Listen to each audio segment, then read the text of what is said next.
Naishukuru kwa dhati kampuni ya Puma Energy Tanzania na shirika la Amendi Tanzania kwa dhamira yao thabiti ya usalama barabarani nchini kwetu.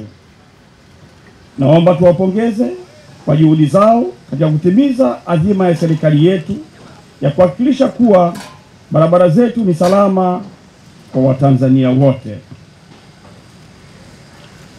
Ndugu wageni waalikwa, takwimu za Jeshi la Polisi Tanzania zinaonyesha kuwa mwaka 2024 pekee nchi ilirekodi ajali 1735 za barabarani, ambapo ajali 1198 kati ya hizo zilisababisha vifo vya watu 1715.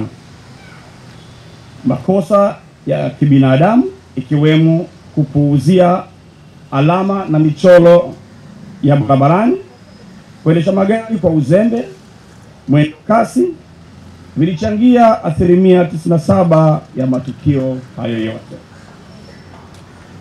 Usalama barabarani ni swala la maisha na kifo. Kila mwaka watoto na vijana wengi nchini Tanzania hupoteza maisha au kupata majeraha mabaya kutokana na ajali za barabarani.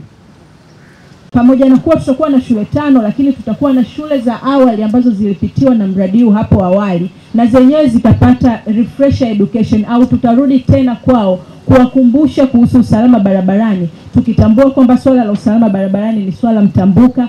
Hivyo kila wakati wanafunzi wetu wanahitaji kukumbushwa habari za usalama barabarani. Pamoja na elimu ya usalama barabarani, pia tutakuwa na mashindano ya kuchora picha zinazohamasisha usalama barabarani. Mashindano haya yatafanywa na watoto kutoka shule zitakazohusishwa na mradi, na katika shule hizi tutakuwa mwaka huu na shule 5. Moja ni Salasala, Kunguru, Kisukulu, Mji Mpya pamoja na Ufukoni. Shule hizi zote zimechaguliwa sio kwamba ndio za muhimu, hapana, ila kwa sababu zina kiwango kikubwa cha matukio ya ajali za barabarani kwa wanafunzi. Mfano, shule moja ya Ufukoni ambayo iko Kigamboni, mwaka jana tuliongea na shule na tukapata taarifa kwamba wanafunzi sio chini ya 10 wamepata changamoto ya usalama barabarani kwenye. Leo tunaendeleza mafanikio hayo kwa kupanua wigo wetu mpaka katika shule nyingine 5 za msingi ambazo ni shule ya msingi Kisukuru iliyoko Tabata, shule ya msingi Kunguru iliyoko Goba, shule ya msingi Mji Mpya iko Kurasini, shule ya msingi ya Ufukoni iko Kigamboni, na shule ya msingi Salasala iliyoko Salasala. Na hizi shule tumezichagua kutokana na matukio tuliyoyaona. Mmeona kwenye takwimu hizi shule zimekuwa na ajali na watoto wamekuwa wakiumia. Kwa hiyo tunakwenda na hizo takwimu kuhakikisha wale watoto waliobaki ambao hawajapata ajali waweze kuokolewa kutokana na elimu watakayopata kutokana na hii program.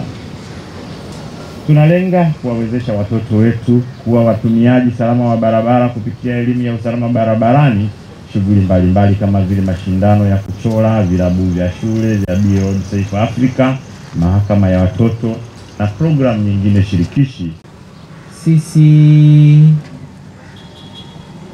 tunajisikia sawa sana kwa sababu kimsingi katika sehemu za wahanga wakubwa wa matatizo ya barabarani ni pamoja na wanafunzi na watoto wetu kwa kadri wanavyokwenda shuleni na wanavyorudi. Na sisi rasmi tukiwa wazazi, mtoto akitoka asubuhi akaenda shuleni na baadaye akarejea salama, unamshukuru Mwenyezi Mungu. Kama hujamshukuru Mwenyezi Mungu basi unakuwa, lakini kimsingi tunamshukuru Mwenyezi Mungu sana. Na hili linagusa kila aitwaye mzazi. Kwa shirika la Amendi, sisi kama sehemu ya wanufaika ndani ya mkoa wetu wa Dar es Salaam na Tanzania kwa ujumla wake, tunawashukuru sana.